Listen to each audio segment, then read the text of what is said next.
Taina mamangayda umangamada lam kunu matay manawna kwak, urok, usay, maku hariba usek marisi sak kauramme. Usek marina ayuk ngantadagi hawna iruza maithazaraga sak saba satnanaba sem sanaramme. Kwak na masil asangbadu langnanaba phengi, urok na asaw masa naiba matudu satuktuna sang mananaba hotnay. Usay na nuranalli, maku na khuzil khuya takthoi. Mataw asom tawna usek maridu lam kunu matay manaw na sakawadu sagadabagi laknarammi. Lam kunu matay manawsu hek ngamjaba makhay hotnarammi. Asa athak mayam amakhak sillang laga thanammi.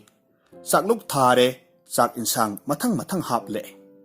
Adudagidi lam kunu lavana usek marigi mamangda masa ani lonaraga kurum laga hairammi. Ngasi aina ahal maribu sak kauzaribasi leijaduna kauzaba natte. Aigi ipana siramdagi matamda ahal maribu ningsingbirammi. Aikhoina awaba taraba matamda ahal marina tengbang bikhi. Ipadi makhoigi laman singbangamdana siba tare. Ahal maribu sak kauduna kurumzau makhoibu mirai biganu asumna haibirambadagi sak kauzabani. Haujikti sakluk thajare. Ahal naha khaina mathang phambiro. Sakluk makok phamliba khwaidagi ahal oiba usek aduda nasa nasu phangnanaba sana thaknanaba marang kaina phangnanaba bor nizau takpiramido. Aduna sahi yengbiraga khwaidagi ahanna makokta lengsinbiyu. Awat apa aikhoina hapsarage. Harau sak sabiduna layoi khraba ima ipa anigi ningba thunghanbiyu. Lam kunugi wasi tavada usek maridu tumin wakhal tauraga lay. Kana amata sangduna makok phamba ngamdre. Tumin amada amuk geng tauraga laybadagidi matam kayamuk haujinkhre. Yumbunasu sak saba sangbiro matamsi thengjilakle hairammi. Luribadi kanana khwaidagi ahalno kanana makok phamgani asini. Aduga pari puriki puya phakatnaba mathau tarakli. Kanamatana sak saba sangba ngamnadre. Thengjilaklavada mayamsu lambana loire. Adubu amaga pangyengta yengnaraga tawpham khangdana lainay. Usek maridugi manungda khwaidagi mabuk lamlibasi numittuda kwak oirammi. Madugi nongmanini dugi mamangda mahak karimata hek sa thaklaktribani. Saknaga lambane, saklukta ahaw athumga hapa ubane, nong nungsitnaga tawrakpane, phanghawdaba tare khanduna kwakna makok thangba sakluktuda phat chongsinkre.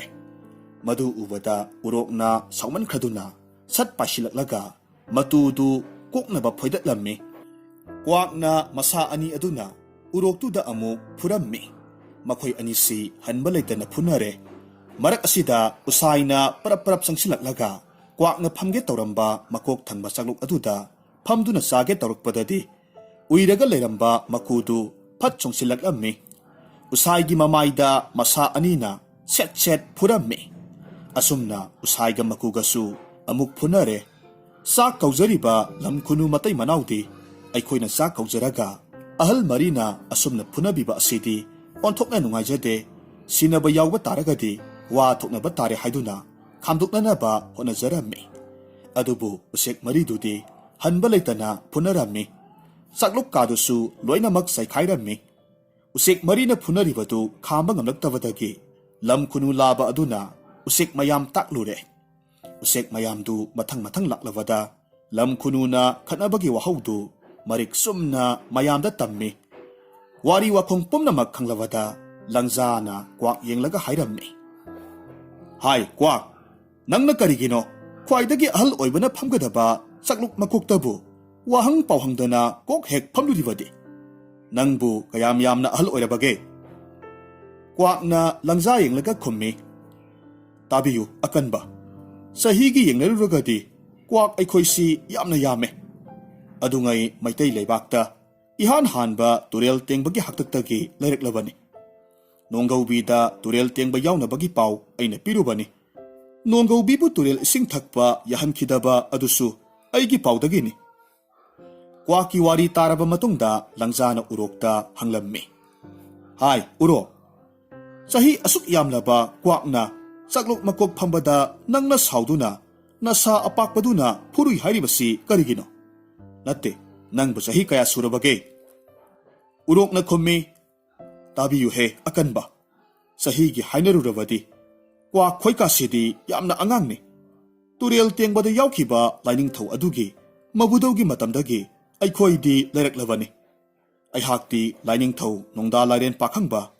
ayuk nungthil miyoiba numidang layoiba laining thaudugi matamdagi lairaklavani urokki wadu taraga urokna kwaktaki halli haibasi thajarammi usai yenglaga amuk hairammi hai usai nangbu sahi kaya surabage ahal lamanna makok phambada nangna sawi hairibasibo usaina hairammi ibungo athauba tabiyu sahi gi wasidi kwak hoi urok hoi kasidi angangni usai aikhoiga lamba paba yaponte usai aikhoidi athauba sanamahi pakhang bahoina leisemba loirabada gurugia thangdagi taibang thawai mayam semnakpa matamda useki kanglupta usai aikhoise yauraklabani nongda laren pakhangba turel tengbaka haribasidi ngarang tagi wane usai gi wasi tawada mafam tuda tilamba usek pomnamak pungak ngaknakhre ngasai makai ahal oi haribasidi kanadaba wani usaina loinamak halamledana asumna langjana khanki matungda iroi loiba oina makuda hairammi marupu uibirabra isu ibungo karino langjana mayam pumnamak sahi panaribani ngasi lam khunuge sakauba lakpa usek singi manungda kanana khwaidagi ahal no haiba thinaribani ahandi uibadagi wari kase amatta tabi haudrabara ahanbu sahi kaya subirabage ha kari haiba asumna hairaga makuna launa hayu haina ingit taurammi o ahanbu sahi kaya surabage makuna khummi ahan hainune ipu hayune hai nahasa ipa ipugi wangang sangang lonchat bebhar kainune makugi wasi tawada langjana khummi hoi ipu kaurage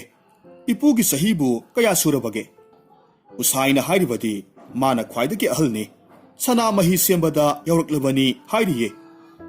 asumna hairakpada makuna khummi khangdreda napudi sahi kase yamandana masinga amatta ningsingdre hai yengoi nangi usai haibududi isugisu suthang adugisu suthang madudagisu suthang nine yamna angang oribani makugi wasi taruvada ngakpana usek maseldu amaga yengnai langjasu mamit lauthokthuna makuda yengi isusa aise kayamuk yamna ahal oirabage haibado haibige tajo mi sa usek thawai panba pumna makpu semi hairiba nakhoigi lining thau sana mahi kaunaribado mabu pokpa lai pumna makisu koklen oiriba atiya guru sidaba hairibado aigi imakni aibu mana iku kauribani madu tavadagi lai mayamna aibu maku guru sidabaki maku haina mingause kaunabikibani adudi hairodana nakhoi usaiga aiga kanana halli layamna adungai thonkiba aigi mingse haujik phauba hongjibasini aduna sahi oina paruragadi masing khangdre haribasini nakhoina khanginglagana atiya guru sidabada hangluso makugi marik sumlaba wari singdu taruvada usek pomnamak tumin lainakhi usek singna tumin sibon ngangnarami hoida sakphamne mityengne nayengne oinida mana haribase ngaihak leiragadi langjana makuda khurumlammi aduga haijarakhi nanai aina khangdaduna langjakhiba iral pumnamak ngakpiyu usek singi manungda ipuna khwaidagi ahalni haibase nasusu yajare ngasidi ipubu nasuna chak kaujarage inanganda tongbiraga aigi yumda lengbiyu asumna haiduna langjana makubu mananganda tonghalle usek mayamga loinana paiki yumbu oiriba lamkhunu matai manaudi ngaktuna adumak leihaurammi ngangba haibana asumba sai hainabagum ngangba haiba makuna ꯎꯆꯦꯛꯁꯤꯡꯒꯤ ꯈ꯭ꯋꯥꯏꯒꯤ ꯑꯍꯜ ꯑꯣꯏꯈꯤ꯫ ꯍꯧꯖꯤꯛ ꯑꯃꯨꯛ ꯇꯥꯃꯤꯟꯅꯔꯁꯤ ꯃꯅꯤꯄꯨꯔꯒꯤ ꯐꯥꯎꯔꯕ ꯑꯏꯕ ꯅꯣꯡꯊꯣꯝꯕꯝ ꯕꯤꯔꯦꯟ ꯁꯤꯡꯍꯒꯤ ꯋꯥꯔꯤ ꯃꯆꯥ ꯅꯨꯡꯁꯤꯕ꯫ ꯆꯥꯎꯕꯤ, ꯅꯪꯕꯨ ꯁꯤ ꯊꯛꯎꯅꯦ, ꯁꯤꯕ ꯇꯥꯔꯦꯅꯦ꯫ ꯑꯁꯨꯝꯅ ꯏꯕꯣꯆꯧꯕꯒꯤ ꯅꯨꯄꯤ ꯑꯒꯅꯤꯅ ꯁꯅꯥꯎ ꯊꯥ ꯐꯕꯥꯠꯇ꯭ꯔꯤꯕ ꯑꯃꯗ ꯁꯪꯒꯣꯝ ꯏꯟꯕꯤꯔꯤ꯫ ꯁꯅꯥꯎꯁꯤ ꯃꯄꯤꯅ ꯅꯨꯃꯤꯠ 10ꯅꯤꯃꯨꯛ ꯁꯪꯒꯣꯝ ꯄꯤꯊꯛꯂꯝꯂꯒ ꯃꯄꯤꯗꯨ ꯁꯤꯗꯣꯛꯈ꯭ꯔꯦ꯫ ꯑꯒꯅꯤꯅ ꯃꯄꯤꯒꯤ ꯃꯍꯨꯠ ꯁꯤꯜꯂꯒ ꯁꯪꯒꯣꯝ ꯌꯣꯟꯕꯤꯗꯒꯤ ꯁꯪꯒꯣꯝ ꯄꯋꯥ 2-3 ꯅꯨꯃꯤꯠ ꯈꯨꯗꯤꯡꯒꯤ ꯂꯧꯔꯒ ꯏꯟꯕꯤꯔꯤ꯫ ꯃꯄꯤ ꯀꯥꯏꯅꯕꯗꯒꯤ ꯍꯤꯡꯒꯅꯤ ꯊꯥꯖꯔꯨꯗ꯭ꯔꯦ꯫ ꯑꯒꯅꯤꯅ ꯀꯟꯅ ꯍꯣꯠꯅꯕꯗꯒꯤ ꯍꯧꯖꯤꯛꯇꯤ ꯐꯔꯛꯂꯦ꯫ ꯑꯒꯅꯤ ꯃꯆꯥ ꯄꯣꯛꯇꯦ꯫ ꯂꯥꯏ ꯀꯌꯥ ꯈꯨꯔꯨꯝꯃꯤ, ꯑꯗꯨꯕꯨ ꯀꯥꯟꯅꯔꯝꯗꯦ꯫ ꯑꯒꯅꯤꯅ ꯅꯨꯃꯤꯗꯥꯡ ꯋꯥꯏꯔꯝ, ꯅꯨꯃꯤꯠ ꯆꯞ ꯌꯨꯡꯕ ꯃꯇꯝ ꯑꯃꯁꯨꯡ ꯑꯇꯩ ꯃꯇꯝꯗ ꯅꯝꯕꯨꯜ ꯇꯨꯔꯦꯟꯒꯤ ꯇꯣꯔꯕꯥꯟꯗ ꯏꯔꯣꯏ ꯁꯦꯝꯕ ꯆꯤꯡ ꯌꯦꯡꯅ ꯌꯦꯡꯅ ꯁꯅꯥꯎꯁꯤꯒꯤ ꯃꯇꯨ ꯇꯛꯄꯤ, ꯁꯜꯍꯤꯛ ꯐꯥꯗꯣꯛꯄꯤ, ꯃꯊꯥ ꯅꯥꯟꯕꯤ꯫ ꯑꯒꯅꯤꯅ ꯁꯅꯥꯎ ꯑꯁꯤꯕꯨ ꯃꯆꯥꯒꯨꯝ ꯅꯨꯡꯁꯤ꯫ ꯁꯅꯥꯎ ꯑꯁꯤꯕꯨ ꯆꯥꯎꯕꯤ ꯍꯥꯏꯅ ꯃꯃꯤꯡ ꯊꯣꯜꯂꯤ꯫ ꯑꯒꯅꯤꯒꯤ ꯃꯈꯣꯟ ꯇꯥꯕꯗ ꯑꯒꯅꯤꯅ ꯆꯥꯎꯕꯤ, ꯏꯃꯥꯒꯤ ꯅꯥꯛꯇ ꯂꯥꯎ ꯍꯥꯏꯕ ꯃꯇꯝꯗ ꯁꯅꯥꯎꯗꯨ ꯃꯃꯩ ꯐꯤꯔꯥꯟ ꯁꯥꯅ ꯆꯦꯟꯁꯤꯜꯂꯛꯏ꯫ ꯑꯗꯨꯒ ꯃꯅꯥꯗꯨ ꯇꯦꯊꯔꯒ ꯑꯒꯅꯤꯗ ꯉꯥꯊꯨ ꯊꯦꯡꯊꯨ ꯇꯧꯏ꯫ ꯂꯦꯛꯇꯨꯅ ꯁꯥꯟꯅꯖꯩ꯫ ꯁꯅꯥꯎ ꯑꯁꯤꯒꯤꯗꯃꯛ ꯃꯤꯀꯥꯗꯨꯅ ꯃꯤꯒ ꯈꯠꯅꯕ ꯐꯥꯎꯕ ꯉꯝꯃꯤ꯫ ꯅꯣꯡꯃꯁꯨ ꯆꯥꯎꯕꯤꯅ ꯃꯤꯒꯤ ꯏꯪꯈꯣꯜ ꯆꯪꯂꯨꯕꯗ ꯃꯄꯨꯅ ꯐꯨꯗꯨꯅ ꯇꯥꯜꯂꯛꯏ ꯍꯥꯏꯕꯒꯤꯗꯃꯛ ꯊꯑꯣꯏꯅ ꯆꯠꯇꯨꯅ ꯈꯟꯅꯔꯨꯏ꯫ ꯐꯅ ꯀꯨꯏꯅ ꯐꯥꯎꯕ ꯀꯧꯅꯗꯦ ꯍꯥꯏꯅꯩ꯫ ꯑꯒꯅꯤꯒꯤ ꯆꯥꯎꯕꯤ ꯁꯣꯛꯎ ꯂꯥꯛꯎꯕꯀ ꯌꯥꯕ ꯅꯠꯇꯦ꯫ ꯃꯌꯥꯝꯅ ꯉꯥꯡꯅꯔꯤꯕꯅꯤ꯫ ꯁꯅꯥꯎꯗꯨ ꯅꯣꯡꯃ ꯅꯤꯅꯤꯗꯤ ꯅꯥꯔꯝꯃꯤ꯫ ꯙꯅꯥ ꯄꯤꯖꯕꯅꯆꯤꯡꯕꯗ ꯀꯔꯤꯃꯠꯇ ꯍꯦꯛ ꯆꯥꯎ ꯊꯛꯎ ꯍꯥꯏꯕ ꯌꯥꯗꯕꯗꯨꯗ ꯑꯒꯅꯤ ꯀꯞꯂꯝꯃꯤ꯫ ꯆꯥꯛ ꯐꯥꯎꯕ ꯆꯥꯕ ꯍꯜꯂꯤ꯫ ꯑꯗꯨꯒ ꯁꯅꯥꯎ ꯑꯁꯤꯅ ꯂꯨꯔꯤꯕꯁꯨ ꯆꯔꯨ ꯁꯖꯤꯛ ꯑꯃꯗꯤ ꯙꯅꯥ ꯐꯥꯎꯕ ꯑꯒꯅꯤꯅ ꯄꯤꯖꯗ꯭ꯔꯕꯗꯤ ꯆꯥꯎ ꯍꯥꯏꯕ ꯌꯥꯗꯦ꯫ ꯅꯣꯡꯃꯁꯨ ꯑꯒꯅꯤꯅ ꯃꯆꯤꯟꯅ ꯊꯣꯛꯅ ꯍꯥꯏꯈꯤ, ꯏꯆꯥꯁꯨ ꯄꯣꯛꯇꯦ꯫ ꯅꯍꯥꯟꯃꯨꯛꯀꯤ ꯃꯄꯣꯛꯇ ꯏꯆꯥ ꯑꯣꯏꯅ ꯄꯣꯛꯂꯒ ꯌꯣꯛꯄ ꯂꯣꯏꯈꯤꯗꯕ ꯑꯣꯏꯔꯝꯕ ꯇꯥꯏ꯫ ꯑꯒꯅꯤꯈꯣꯏꯒꯤ ꯏꯃꯨꯡꯁꯤ ꯑꯗꯨꯛ ꯍꯥꯛꯅ ꯅꯨꯡꯉꯥꯏ ꯌꯥꯏꯐꯕ ꯍꯥꯏꯕꯗꯨꯗꯤ ꯅꯠꯇꯦ꯫ ꯏꯪꯈꯣꯜꯗ ꯊꯥꯕ ꯏꯟꯁꯥꯡ ꯅꯥꯄꯤ ꯌꯣꯜꯂꯒ ꯂꯧꯎ ꯁꯤꯡꯎ ꯇꯧꯔꯒ ꯆꯥꯕ ꯏꯃꯨꯡꯅꯤ꯫ ꯅꯣꯡꯃ ꯑꯒꯅꯤꯒꯤ ꯃꯄꯨꯔꯣꯏꯕ ꯏꯕꯣꯆꯧꯕꯅ ꯂꯧꯈꯣꯡ ꯇꯧꯅꯅꯕ ꯄꯩꯁꯥ ꯂꯩꯇ꯭ꯔꯦ ꯍꯥꯏꯗꯨꯅ ꯆꯥꯎꯕꯤꯗꯨ ꯌꯣꯟꯊꯣꯛꯂꯁꯤ ꯍꯥꯏꯅ ꯍꯧꯗꯣꯛꯂꯨꯕꯕꯨ ꯃꯉꯛꯁꯝꯗꯒꯤ ꯂꯤꯛ ꯀꯥꯏꯈꯤ꯫ ꯅꯨꯄꯤ ꯑꯣꯏꯕꯤꯁꯤꯡꯒꯤ ꯑꯄꯥꯝꯕꯁꯤꯡꯒꯤ ꯃꯔꯛꯇ ꯁꯅꯥ ꯑꯁꯤꯁꯨ ꯑꯃꯅꯤ ꯍꯥꯏꯅꯩ꯫ ꯑꯗꯨꯕꯨ ꯑꯒꯅꯤꯗꯗꯤ ꯆꯥꯎꯕꯤ ꯌꯣꯟꯒꯗꯕꯒꯤ ꯁꯔꯨꯛ ꯁꯅꯥ ꯀꯥꯏꯈꯤ꯫ ꯈꯪꯗꯦ ꯑꯒꯅꯤꯒꯤ ꯀꯌꯥꯝ ꯀꯟꯈ꯭ꯔꯕ ꯄ꯭ꯔꯦꯝꯅꯣ꯫ ꯆꯥꯎꯕꯤ ꯐꯖꯕꯅ ꯑꯉꯛꯄ ꯐꯪꯂꯦ꯫ ꯌꯦꯡꯕꯒꯤ ꯄꯦꯟꯗ꯭ꯔꯦ, ꯅꯣꯏ ꯄꯦꯜꯂꯦ꯫ ꯃꯇꯨ ꯅꯥꯟꯅ ꯂꯪꯉꯤ꯫ ꯆꯥꯎꯕꯤꯅ ꯍꯥꯇꯝ ꯄꯨꯡꯀꯛ ꯐꯥꯔꯛꯄ ꯃꯇꯝꯗ ꯑꯒꯅꯤꯒꯤ ꯄꯨꯛꯅꯤꯡ ꯍꯔꯥꯎꯖꯩ꯫ ꯍꯥꯏꯔꯤꯕ ꯃꯇꯝ ꯑꯁꯤꯗ ꯏꯕꯣꯆꯧꯕ ꯂꯨꯄꯥ 100ꯒꯤ ꯗꯔꯀꯥꯔ ꯑꯣꯏꯔꯝꯃꯤ꯫ ꯆꯠꯅꯗꯕ ꯌꯥꯗ꯭ꯔꯕꯅꯤ꯫ ꯃꯈꯨꯠꯇꯗꯤ ꯂꯨꯄꯥ 1 ꯐꯥꯎ ป้ꯥꯏꯗ꯭ꯔꯦ꯫ ꯌꯣꯟꯅꯅꯕ ꯄꯣꯠꯁꯨ ꯂꯩꯇ꯭ꯔꯦ꯫ ꯆꯥꯎꯕꯤꯗ ꯃꯉꯥꯏꯔꯦ꯫ ꯃꯁꯤꯁꯨ ꯑꯒꯅꯤꯒꯤ ꯊꯋꯥꯏꯅꯤ꯫ ꯏꯕꯣꯆꯧꯕꯅ ꯑꯒꯅꯤꯒꯤ ꯊꯃꯣꯏ ꯁꯣꯛꯄ ꯊꯕꯛꯁꯨ ꯇꯧꯅꯤꯡꯗꯦ꯫ ꯎꯄꯥꯏ ꯀꯌꯥ ꯌꯦꯡꯂꯨꯔꯦ꯫ ꯃꯍꯥꯖꯣꯟ ꯀꯌꯥꯗ ꯁꯦꯜ ꯄꯨꯒꯦ ꯍꯥꯏꯔꯨꯔꯦ꯫ ꯈꯨꯗꯣꯡ ꯆꯥꯅꯗꯕ ꯉꯥꯛꯇ ꯉꯥꯏꯔꯝꯂꯦ꯫ ꯏꯕꯣꯆꯧꯕ ꯎꯄꯥꯏ ꯂꯩꯇꯅ ꯑꯒꯅꯤꯒ ꯋꯥ ꯇꯥꯅꯔꯝꯃꯤ꯫ ꯅꯪꯁꯨ ꯈꯪꯉꯦꯗꯅ ꯑꯩꯒꯤ ꯎꯄꯥꯏ ꯂꯩꯇ꯭ꯔꯦ, ꯑꯗꯨꯒ ꯇꯧꯗꯕꯁꯨ ꯌꯥꯗ꯭ꯔꯤꯕ꯫ ꯅꯪꯒꯤ ꯎꯄꯥꯏ ꯑꯃꯨꯛ ꯌꯦꯡꯂꯣ꯫ ꯑꯁꯨꯝꯅ ꯍꯥꯏꯔꯝꯂꯒ ꯏꯕꯣꯆꯧꯕ ꯆꯤꯟꯇꯥ ꯇꯧꯔꯝꯃꯤ꯫ ꯋꯥ ꯃꯈꯥ ꯇꯥꯕꯗꯤ ꯉꯝꯂꯝꯗꯦ꯫ ꯑꯒꯅꯤꯁꯨ ꯈꯪꯉꯤ ꯏꯕꯣꯆꯧꯕꯒꯤ ꯋꯥꯍꯩꯗꯨ꯫ ꯅꯪꯒꯤ ꯎꯄꯥꯏ ꯑꯃꯨꯛ ꯌꯦꯡꯂꯣ ꯍꯥꯏꯔꯤꯕꯁꯤꯒꯤ ꯑꯥꯔꯊ ꯈꯪꯉꯤ꯫ ꯑꯗꯨꯒ ꯋꯥ ꯃꯈꯥ ꯇꯥꯕ ꯉꯝꯈꯤꯗꯕꯁꯨ ꯎꯔꯝꯃꯤ꯫ ꯃꯄꯨꯔꯣꯏꯕꯒꯤ ꯃꯇꯧ ꯌꯦꯡꯕ ꯉꯝꯗ꯭ꯔꯦ꯫ ꯍꯩꯅꯤꯡꯗꯅ ꯍꯥꯏꯔꯛꯈꯤ, ꯐꯔꯦ ꯃꯗꯨ ꯃꯉꯥꯏꯔꯦ, ꯆꯥꯎꯕꯤꯁꯦ ꯌꯣꯜꯂꯁꯤ꯫ ꯑꯁꯨꯝꯅ ꯍꯥꯏꯔꯝꯂꯒ ꯃꯍꯥꯛ ꯐꯃꯨꯡꯗ ꯆꯪꯈꯤ꯫ ꯆꯥꯎꯕꯤ ꯌꯦꯡꯕ ꯃꯤ ꯂꯥꯛꯂꯝꯃꯤ꯫ ꯂꯨꯄꯥ 110ꯗ ꯌꯣꯟꯕ ꯇꯥꯔꯦ꯫ ꯏꯕꯣꯆꯧꯕꯒꯤ ꯃꯆꯤꯟꯗꯒꯤ ꯍꯌꯦꯡ ꯑꯌꯨꯛ ꯄꯨꯈ꯭ꯔꯅꯤ ꯍꯥꯏꯕ ꯇꯥꯕꯗ ꯑꯒꯅꯤ ꯀꯞꯄꯅ ꯃꯄꯨꯝ ꯊꯤꯠꯂꯦ꯫ ꯅꯨꯃꯤꯗꯥꯡꯗꯨ ꯆꯥꯎꯕꯤꯕꯨ ꯁꯦꯕꯥ ꯇꯧꯕ ꯍꯦꯟꯖꯤꯜꯂꯝꯃꯤ꯫ ꯆꯥꯎꯕꯤꯅ ꯈꯪꯗꯕꯅ ꯑꯒꯅꯤꯗ ꯉꯥꯊꯨ ꯊꯦꯡꯊꯨ ꯇꯧꯗꯨꯅ ꯀꯦꯖꯔꯝꯃꯤ꯫ ꯑꯒꯅꯤꯒꯤ ꯃꯃꯤꯠꯇꯒꯤ ꯃꯄꯤ ꯑꯔꯔ ꯁꯤꯟꯊꯅ ꯏꯃꯥꯒꯤ ꯆꯥꯎꯕꯤ ꯍꯥꯏꯔꯒ ꯅꯥꯟꯕꯤꯔꯝꯃꯤ꯫ ꯅꯨꯃꯤꯗꯥꯡꯗꯨ ꯑꯒꯅꯤ ꯆꯥꯛ ꯆꯥꯕ ꯌꯥꯈꯤꯗ꯭ꯔꯦ꯫ ꯏꯕꯣꯆꯧꯕꯁꯨ ꯅꯨꯡꯉꯥꯏꯇꯕ ꯅꯠꯇ꯭ꯔꯦ꯫ ꯆꯥꯎꯕꯤ ꯂꯧꯒꯗꯕꯒꯤ ꯃꯤ ꯂꯥꯛꯅꯔꯦ꯫ ꯑꯒꯅꯤꯅ ꯀꯔꯝꯅ ꯑꯗꯨꯛ ꯉꯟꯅ ꯙꯅꯥꯕꯨ ꯊꯣꯡꯂꯨꯔꯤꯕꯅꯣ ꯈꯪꯗꯦ꯫ ꯆꯥꯎꯕꯤꯕꯨ ꯅꯥꯜꯂꯒ ꯙꯅꯥ ꯄꯤꯖꯔꯝꯃꯤ꯫ ꯄꯤꯖꯕ ꯂꯣꯏꯔꯒ ꯃꯉꯛꯁꯝꯗ ꯊꯧꯔꯤ ꯊꯥꯗꯨꯅ पुननबा थौरांग तौरक्ले अग्निना इमागी साउबी चटलोको हाइना सुप्लम्मी कपसु कपलम्मी साउबीदु मसक खंगदबा मीना पुबदुदा चटलु हाइबा याद्रे नमदुना पोखिरम्मी अग्नि कोंथोंग फाउबा थोक्तुना येंगली नंबुन तुरेन्ना तपना तपना सेंथरी इरोय सेंबासिंगसु तुमिन्ना येंगली नोंमनिनी हौख्रे नुमिदांग वायरम अमदा साउबी अग्नि खोगी कोंथोंगदा महौसागुम चंगलखी अग्निना साउबीबु उरगा इमागी साउबी कैदौबा लाक्लिबनो हाइना हराव हराव कौरगा चेंथुक्लगा कोलुई अदुबु नोंगानबगी अयुक्ता पाउ चेलक्खी सन मांख्रे चेलकप्रा हाइना हौजिक अमुक तामिनरसी नोंथुमम बिरेन सिंहागी वारी मसा मिसंग लेजद्रबा तोलबा जीबा रोहेनना अहिंग तुम्बा इया यारक्तबसी नुमित फनायाम सिलक्ले फमुंगदा चंगलगा कांखल मनुंगदा इतुम तुमदना थरो थरो ओंदुना लई मरक मरकता सोर मपी साउनो होलए यामना थेंगलबा कांदा तुमथरकपने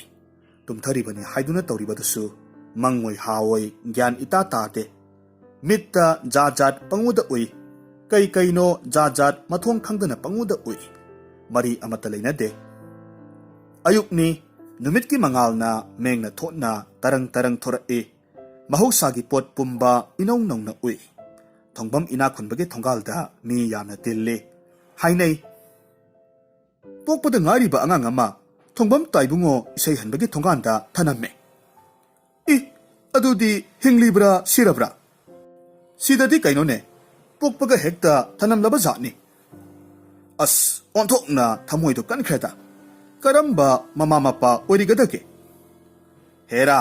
kadai dagi mafam khangba angangdi oirugadage asumna mahi mahi wari sanai mahausaगी saktam asiga chungsinnaba ngamdraba thawong kaya thorakpasi handak maraksi toikhalakli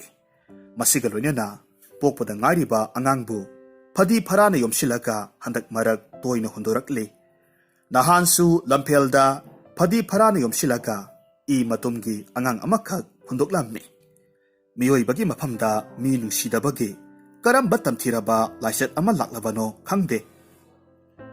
angangdo masakpu onthokna phajakre ngaurok ngauna pupup hek lawi sauthok sauradana masamna musuk hek muna zamzam kayadi yamkhre as onthokna pamukre asumna kanano amana ngang duna chatkibadu rohenna magi larik papham kada phamlaga wakhal khallingaida tarammi wakhal khanba haiba makti yade sapsaba akakna wakhal amadi khanba natte taklubadagi ayuk pung tara taba aduwaida thana ani ahum laktuna yenglei esai naha amana kari karino khara isinki losinba yarani haina thana na haibadagi di rohena singba thongbamgi nupa ani ahum thoraktuna angangdu losinkhre rohengi mapukningsi tayang tasoi karigumba amadi ichichithabagumna karigumba ama iwat watpagumna mapukningda toina phawi handak maraksi wa ingangangningsde yengkiba amadagi mamaidu irei leithokpa ngamdana tuminna adumak yenglaga lei manipurda seng yamna tangle phau sangbaida lupa kuntham nga yaukibasi thamuk helakle tatharakpagi wadi hairunu nongmanini di nipu yobu yorure haina tai mi singsi sara yamna henare wata padaba kangbutana khangbidabani hingbada punsisi matik chaselaktre khanarabani bilasini khoigi imungsu chara yamna hele ngasimag school karaklibasi chara ani helaba matungda mabukta karimata tadana karaklibani mahak Tamphasana Girls Higher Secondary da class 10 tamle mabu ubami singna khanai narabara karino kusu kumen taiphet taradana ihei hainingdana isok sokthana ui manaw nupi amana Tera Girls High School da class 7 tamle Mokpua amana Tera Boys Junior High School da class 6 tamle paisa thokpa ahaldi numidang Tera Kaithenda ensang napi yonphamda phamlibi mama lukhrabi aduga thada lupa marphudang phangduna awang dukangi gurudwar manakta Punjabi amagi hardwire yonba yauriba mabung adutagani mama dusu lalon sen puthoknaba lupa mangadang leitawadagi ꯄꯣꯠ ꯌꯣꯟꯗꯕ ꯉꯁꯤ ꯃꯔꯤꯅꯤ ꯐꯥꯖꯤꯜꯂꯛꯂꯦ꯫ ꯃꯕꯨꯡꯗꯨꯁꯨ ꯉꯔꯥꯡ ꯑꯌꯨꯛꯁꯨ ꯅꯨꯃꯤꯗꯥꯡꯁꯨ ꯆꯥꯗꯦ, ꯉꯁꯤ ꯑꯌꯨꯛꯁꯨ ꯆꯥꯈꯤꯗꯦ, ꯄꯣꯠ ꯌꯣꯟꯕ ꯆꯠꯈ꯭ꯔꯤꯕꯗꯨꯁꯨ꯫ ꯋꯥꯔꯕꯁꯨ ꯋꯥꯅ ꯅꯪꯂꯕꯁꯨ ꯅꯪꯅ ꯕꯤꯂꯥꯁꯤꯅꯤ ꯅꯨꯡꯇꯤꯒꯤ ꯂꯥꯏꯔꯤꯛ ꯇꯝꯕ ꯀꯥꯏ, ꯃꯍꯩ ꯆꯥꯔꯝꯗꯥꯏ ꯌꯧꯔꯦ ꯇꯣꯛꯄ ꯌꯥꯗꯦ ꯈꯜꯂꯤ ꯃꯃꯥꯅ꯫ ꯋꯥꯕꯒꯤ ꯍꯥꯏꯔꯨꯔꯒꯗꯤ ꯐ꯭ꯔꯦ ꯐ꯭ꯔꯦ ꯍꯥꯏꯅ ꯈꯥꯡꯂꯦ꯫ ꯑꯌꯨꯛ ꯅꯨꯡꯊꯤꯜ ꯅꯨꯃꯤꯗꯥꯡꯗ ꯔꯣꯍꯦꯟꯅ ꯕꯤꯂꯥꯁꯤꯅꯤꯕꯨ ꯄ꯭ꯔꯥꯏꯚꯦꯠ ꯇꯝꯕꯤ꯫ ꯃꯔꯤ ꯃꯇꯥ ꯊꯣꯛꯅꯕꯗꯤ ꯅꯠꯇꯦ, ꯕꯤꯂꯥꯁꯤꯅꯤ ꯈꯣꯏꯒꯤ ꯃꯔꯤ ꯃꯇꯥ ꯑꯃꯒꯤ ꯃꯇꯦꯡꯗꯒꯤ ꯅꯣꯡꯃ ꯔꯣꯍꯦꯟ ꯕꯤꯂꯥꯁꯤꯅꯤ ꯈꯣꯏꯗ ꯆꯪꯈꯤ꯫ ꯂꯨꯄꯥ 10 ꯄꯨꯊꯣꯛ 20 ꯄꯨꯊꯣꯛ ꯇꯧꯗꯨꯅ ꯕꯤꯂꯥꯁꯤꯅꯤꯒꯤ ꯃꯃꯥꯗ ꯆꯦꯡ ꯋꯥꯠꯍꯜꯂꯤ꯫ ꯃꯗꯨꯗ ꯕꯤꯂꯥꯁꯤꯅꯤꯒꯤ ꯃꯃꯥꯅ, "ꯏꯕꯨꯡꯉꯣ, ꯅꯪꯅ ꯇꯧꯔꯤꯕꯁꯦ ꯏꯃꯥ ꯈꯣꯏꯅ ꯀꯔꯝꯅ ꯂꯃꯟ ꯁꯤꯡꯒꯗꯒꯦ ꯈꯪꯗ꯭ꯔꯦ." ꯑꯁꯨꯝꯅ ꯍꯥꯏꯔꯒ ꯏꯀꯥꯏ ꯏꯀꯥꯏꯅ ꯑꯄꯤ ꯈꯨꯗꯤꯡꯒꯤꯗꯤ ꯂꯧꯗꯕ ꯉꯝꯗꯦ꯫ ꯃꯃꯥꯅ ꯃꯈꯥ ꯇꯥꯏ, "ꯏꯃꯥꯕꯨꯗꯤ ꯆꯥꯗꯕꯁꯨ ꯌꯥꯏ, ꯅꯆꯜꯒ ꯅꯅꯥꯎꯁꯤꯡꯁꯤꯒꯗꯤ ꯑꯉꯥꯡꯅꯤꯗꯣ꯫ ꯏꯕꯨꯡꯉꯣꯅ ꯇꯧꯕꯤꯔꯤꯕꯁꯤꯒꯤ ꯃꯍꯩ ꯁꯣꯏꯗꯅꯃꯛ ꯐꯪꯅꯤ." ꯕꯤꯂꯥꯁꯤꯅꯤꯗꯨ ꯂꯩꯐꯝ ꯈꯪꯗꯅ ꯏꯀꯥꯏ꯫ ꯀꯔꯤꯒꯨꯝꯕꯗꯁꯨ ꯕꯤꯂꯥꯁꯤꯅꯤꯒꯤ ꯃꯣꯟ ꯃꯈꯥꯗ ꯂꯨꯄꯥ 1 ꯊꯅꯝꯕꯁꯨ ꯌꯥꯎꯏ꯫ ꯔꯣꯍꯦꯟꯅ ꯇꯣꯟꯁꯤꯟꯈ꯭ꯔꯕ ꯂꯃꯟ ꯁꯤꯡꯉꯨ ꯍꯥꯏꯅꯗꯤ ꯅꯣꯡꯃꯇ ꯊꯧꯔꯨꯕ ꯂꯩꯇꯦ꯫ ꯕꯤꯂꯥꯁꯤꯅꯤꯒꯤ ꯃꯕꯨꯡꯁꯨ ꯔꯣꯍꯦꯟꯅ ꯏꯃꯨꯡꯁꯤꯗ ꯇꯧꯔꯤꯕ ꯄꯨꯝꯅꯃꯛ ꯈꯪꯉꯤ꯫ ꯃꯆꯟꯅꯨꯄꯤꯒꯤ ꯐꯃꯨꯡꯗ ꯔꯣꯍꯦꯟꯅ ꯃꯔꯝ ꯆꯥꯗꯅ ꯍꯤꯞꯇꯨꯅ ꯂꯩꯕ ꯎꯔꯒ ꯊꯨꯅ ꯌꯥꯡꯅ ꯆꯠꯊꯣꯛꯇꯨꯅ ꯑꯄꯟꯕ ꯄꯤꯗꯅꯕ ꯍꯣꯠꯅꯩ꯫ ꯋꯥ ꯉꯥꯡꯅꯕꯒꯤ ꯃꯍꯨꯠꯇ ꯃꯊ꯭ꯋꯥꯏꯒ ꯍꯛꯆꯥꯡꯒ ꯄꯨꯂꯞ ꯊꯝꯕ ꯍꯧꯖꯤꯛ ꯐꯥꯎꯕ ꯉꯝꯂꯤꯕꯁꯤꯒꯤ ꯂꯃꯟꯗꯨꯝ ꯔꯣꯍꯦꯟꯒꯤ ꯃꯐꯝꯗ ꯇꯣꯟꯁꯤꯜꯂꯤ ꯈꯜꯂꯤ꯫ ꯍꯧꯖꯤꯛꯀꯤ ꯇꯝꯊꯤꯔꯕ ꯂꯩꯇ ꯂꯥꯏꯔꯒꯤ ꯏ ꯆꯨꯞꯊꯣꯛꯀꯜꯂꯕ ꯋꯥꯈꯜ ꯑꯁꯤꯅ ꯇꯨꯡꯒꯤ ꯄꯨꯟꯁꯤꯒꯤ ꯃꯔꯝꯗ ꯈꯟꯊꯔꯨꯕ ꯉꯝꯗꯦ꯫ ꯍꯧꯖꯤꯛꯇ ꯍꯤꯡꯅꯅꯕ ꯍꯣꯠꯅꯕ ꯇꯥꯏ꯫ ꯔꯣꯍꯦꯟꯒ ꯕꯤꯂꯥꯁꯤꯅꯤꯒ ꯐꯃꯨꯡꯗ ꯂꯩꯃꯤꯟꯅꯕ ꯎꯔꯒ ꯃꯃꯥꯅ ꯈꯜꯂꯤ, ꯔꯣꯍꯦꯟꯒꯤ ꯃꯐꯝꯗ ꯇꯣꯟꯁꯤꯜꯂꯤꯕ ꯂꯃꯟꯗꯨꯗꯤ ꯁꯤꯡꯗꯤ ꯁꯤꯡꯂꯗꯅ, ꯑꯗꯨꯕꯨ ꯊꯕꯥꯛꯇ ꯐꯨꯟꯒꯠꯂꯛꯄ ꯁꯣꯔ ꯃꯄꯤ ꯑꯃ ꯑꯅꯤꯗꯤ ꯁꯥꯡꯅ ꯍꯣꯟꯊꯔꯛꯏ꯫ ꯅꯣꯡꯃ ꯊꯦꯡꯂꯕ ꯑꯍꯤꯡ ꯑꯃꯗ ꯕꯤꯂꯥꯁꯤꯅꯤꯅ ꯇꯣꯜꯂꯤꯕ ꯂꯃꯟ ꯁꯤꯡꯈꯤ꯫ ꯅꯨꯃꯤꯠ ꯀꯌꯥꯅꯤ ꯆꯥꯕ ꯊꯛꯈꯤꯕꯒꯤ ꯂꯃꯟ ꯔꯣꯍꯦꯟꯒꯤ ꯃꯐꯝꯗ ꯁꯤꯡꯈꯤ꯫ ꯅꯣꯡꯃ ꯅꯨꯃꯤꯠ ꯇꯥꯈꯤꯕꯗꯒꯤ ꯑꯗꯨꯝ ꯅꯨꯃꯤꯠ ꯊꯣꯛꯈꯤꯗ꯭ꯔꯦ꯫ ꯕꯤꯂꯥꯁꯤꯅꯤꯒꯤ ꯃꯕꯨꯡꯅ ꯅꯣꯡꯃ ꯊꯦꯡꯂꯕ ꯑꯍꯤꯡꯗ ꯐꯗꯤ ꯐꯔꯥꯅ ꯌꯣꯝꯁꯤꯜꯂꯒ ꯔꯣꯍꯦꯟ ꯈꯣꯏꯒꯤꯗ ꯊꯤꯜꯂꯛꯈꯤ꯫ ꯃꯁꯤꯗ ꯃꯥꯒꯤ ꯃꯔꯥꯜꯅ ꯀꯔꯤꯅꯣ? ꯃꯤꯁꯪ ꯂꯩꯖꯗ꯭ꯔꯕ, ꯀꯅꯥꯅꯁꯨ ꯅꯨꯡꯁꯤꯕꯤꯗ꯭ꯔꯕ ꯇꯣꯜꯂꯕ ꯖꯤꯕꯗꯨꯒꯤ ꯃꯔꯥꯜꯅ ꯀꯔꯤꯅꯣ? ꯃꯤ ꯑꯣꯏꯔꯛꯅꯕꯒꯤ ꯍꯛ ꯐꯥꯎꯕ ꯃꯈꯣꯏꯅ ꯅꯝꯗꯨꯅ ꯃꯨꯟꯕꯤꯔꯤꯕꯁꯤ ꯀꯔꯤ ꯃꯇꯧꯅꯣ? ꯑꯗꯨꯕꯨ ꯊꯦꯡꯂꯕ ꯑꯍꯤꯡꯗ ꯅꯨꯄꯤ ꯑꯃꯇꯪꯗꯤ ꯊꯃꯣꯏ ꯁꯣꯛꯅ ꯇꯦꯡꯊꯥꯈꯤ꯫ ꯆꯔꯥ ꯍꯦꯜꯂꯕ ꯐꯥꯎꯕ ꯅꯣꯡꯃꯇ ꯁ꯭ꯀꯨꯜ ꯀꯥꯕ ꯂꯦꯞꯇ꯭ꯔꯤꯕꯤ ꯕꯤꯂꯥꯁꯤꯅꯤ ꯁ꯭ꯀꯨꯜ ꯀꯥꯗꯕ 10 ꯍꯦꯟꯈ꯭ꯔꯦ꯫